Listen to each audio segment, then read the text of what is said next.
Everyone, আমি সঙ্গীতা। আমার নতুন আরও একটি ব্লগে সবাইকে অনেক স্বাগত জানাই। তো আজকে দুপুরের কি লাঞ্চের রেসিপি, ব্রেকফাস্ট কি, সবটাই আপনাদের সঙ্গে শেয়ার করব। ব্লগটার প্রথম থেকে শেষ অবধি স্কিপ না করেই সঙ্গে থাকবেন, আশা করি ভালো লাগবে। তো এখন সকালে ব্রেকফাস্ট বানাচ্ছি। ব্রেকফাস্টে আজকে একটু ভেজিটেবলস দিয়ে ম্যাগি ফ্রাই বানাবো। আজকে যেহেতু থার্সডে, তো সেহেতু ভেজ, তো এখানে সবজির মধ্যে আলু, গাজর, ফুলকপি আর হচ্ছে বিনস, ক্যাপসিকাম একটু নিয়ে নিয়েছি। এই সবজিগুলো সমস্তটা ভেজে নিয়ে এর মধ্যে আমি লাস্টে ক্যাপসিকাম অ্যাড করে নিলাম, নুন দিয়ে ভেজে নিয়েছি। তো সবজিটা ভাজা হয়ে গেছে আর এর মধ্যে এবার আমি ম্যাগিগুলোকে অ্যাড করে দিচ্ছি। ম্যাগিগুলো আমি প্রথমে একটুখানি তেল দিয়ে জলের মধ্যে হালকা করে সেদ্ধ করে নিয়েছিলাম, তারপরে একটু ঠান্ডা জল দিয়ে ধুয়ে নিয়েছিলাম, তাহলে আর কি একটু গায়ে গায়ে লেগে যায় না। তো ম্যাগিটা দিয়ে ম্যাগি মশলা, সামান্য একটু চিনি আর একটু সস দিয়ে দিলাম। চিনিটা চাইলে অনেকে নাই দিতে পারে, কিন্তু আমার একটু টক মিষ্টি পছন্দ। চাউমিন ম্যাগি ফ্রাইটা যেহেতু ম্যাগি মশলা পড়বে, তো পড়েছে সেই কারণে। তো এটা দিয়ে সমস্তটা ভালো মতো মিশিয়ে নিলাম আর ম্যাগি একদমই রেডি। আর যেহেতু বাবি খাবে, আমি গোলমরিচ গুঁড়ো দিইনি, নিজে খেলে একটু দিতাম। তো এখানে ম্যাগিটা একদম রেডি করে নিয়েছি, ওপর থেকে একটুখানি শসা কেটে নিয়েছি আর এখানে সেকেন্ড টাইম চা খাচ্ছি, তো চাটাও নিয়ে নিয়েছি। তো চলুন এবার এটাকে খেয়ে নেওয়া যাক। আর আজকে আমার শরীরটা খুব একটা ভালোও নেই, ওয়েদার চেঞ্জের জন্য একটুখানি হালকা জ্বর মতো আছে।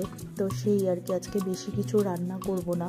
তো ভাবলাম যে শর্টকাটে, আর আজকে প্রচণ্ড আমার দেরিও হয়ে গেছে, তো ভাবলাম শর্টকাটে আমি কিছু রান্না করি। তো ভাবলাম একটু খিচুড়ি বসিয়ে দিই, কিন্তু এটাও করেছি অনেক কষ্টে। শরীরটা একদমই রান্না করতে ইচ্ছা করছিল না, যেহেতু থার্সডে আজকে বাইরের খাবার খাবো না, তো সেহেতু খুব জোরজবস্তি করেই করা। তো খিচুড়ি করবো। এখানে গোবিন্দভোগ চাল ভালো করে ধুয়ে নিয়েছি আর হাঁড়িতে জল দিয়ে জলটা ফুটে গেছে, এর মধ্যে আমি গোবিন্দভোগ চালটা দিয়ে দিলাম। তো এইটাকে ফুটে যাবে আর এদিকে ফুটতে থাকুক, আর এদিকে আমি এরপর ডালটাকেও ভেজে নেব। তো এটাকে ঢাকা দিয়ে দিলাম আর এদিকে কড়াইতে বসিয়ে এখানে আমি মুগ ডাল দিয়ে দিলাম। মুগ ডালটা লাল করে ভেজে নেব।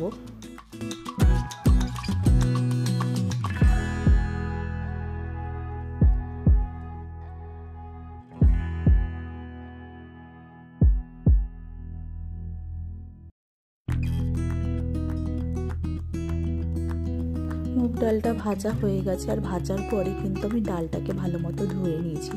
আগে ধুইনি, তাহলে ভাজতে অসুবিধা হবে, সেই কারণে। এরপর এর মধ্যে আমি মুগ ডালটাকে চালের মধ্যে দিয়ে দিলাম। এর মধ্যে এবার একটু নাড়াচাড়া করে মিশিয়ে নিয়ে এর মধ্যে আমি একটুখানি নুন, একটু হলুদ আর একটু জিরে গুঁড়ো দিয়ে দেবো। এটা একটু পরিমাণ মতো কমই দেবো, পরে আর একটু মশলা বানাবো তেলের মধ্যে দিয়ে, তখন আবার এই মশলাগুলো আবার একটু অ্যাড করবো। তো সমস্তটা চাল আর ডালের সঙ্গে মিশিয়ে নিলাম। আর এদিকে আমি ফুলকপি পটলটাও ভেজে নিচ্ছি। আলু ভাজা করবো যেহেতু, আমাদের আবার খিচুড়ির মধ্যে আলুটা আবার ভালো লাগে না, তো এখানে নিজের পছন্দ মতো সবজি দিই, কিন্তু আজকে আমি পটল আর ফুলকপি দিয়েছি। তো পটল আর ফুলকপিটা ভালো মতো ভাজা হয়ে গেছে, এবার এটাগুলোকে আমি তুলে নেব। তো এইদিকে আমার পটল আর ফুলকপিটা তুলে নিয়ে আলুর মধ্যে খিচুড়ির মধ্যে এবার এটাকে দিয়ে দেবো। খিচুড়িটা অনেকটাই সেদ্ধ হয়ে গেছে, খিচুড়ি আর ডালটা। এবার খিচুড়ি আর ডালের মধ্যে সবজিগুলো দিয়ে একটু নাড়াচাড়া করে এটাকে আমি ঢেকে দেবো। এইদিকে আমি একটুখানি মশলাও বানিয়ে নেব, যেই মশলাটার কথা বললাম ফোড়নের দেওয়ার জন্য। আমি তেজপাতা, জিরে আর শুকনো লঙ্কা নিয়ে নিয়েছি।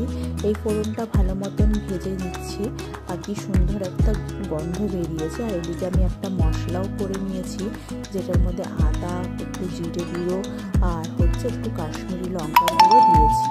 তো এই সমস্ত এগুলো আমি ভালো মতো তেলের মধ্যে দিয়ে কষিয়ে নিলাম। এবার এর মধ্যে আমি গরম মশলা অ্যাড করে দিচ্ছি। গরম মশলাটা দিয়েও নাড়াচাড়া করে নিচ্ছি আর মশলাটা কিন্তু একদম রেডি। এবার এটাকে আমি খিচুড়ির মধ্যে দিয়ে দেবো।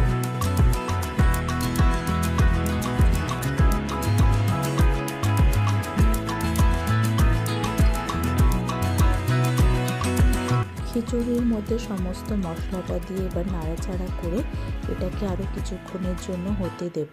আর নামানোর আগে এটার মধ্যে একটুখানি চিনি পরিমাণ মতো আর ঘি দিয়ে নামিয়ে নেব। একদম খিচুড়িটা আমার রেডি হয়ে গেছে।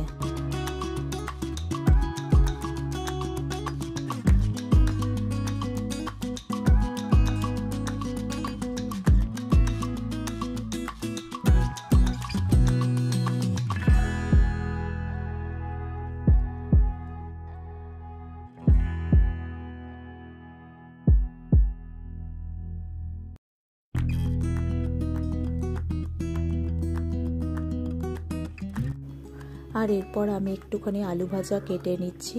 আলু ভাজাগুলো নুন হলুদ দিয়ে ভালো মতন ভেজে নেব একটু লাল লাল করে। আর এই ভাবি আজকে আর অন্য কিছু করিনি, নাহলে বেগুন ভাজা, পটল ভাজা বা পাঁপড় ভাজা এগুলো খিচুড়ির সঙ্গে থাকে, কিন্তু আজকে এত শরীরটা আমার আর পারমিট করছে না, এত শরীরটা খারাপ লাগছে। জ্বর হলে তো শরীরটা সাধারণত মাথাটা ব্যথা এরকম হচ্ছে, তো তারপরে এই সমস্তটা করে নিয়ে খিচুড়িটা যেন অমৃত লাগছে খাওয়ার সময়, তো খিচুড়িটা একদম রেডি করে নিয়েছি। তো চলুন তাহলে এবার খিচুড়িটা গরম গরম খেয়ে নেওয়া যাক।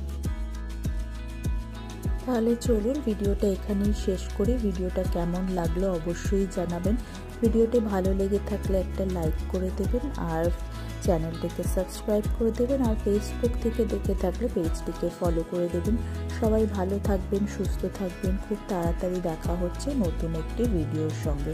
ততক্ষণের জন্য সবাইকে টাটা, বাই বাই।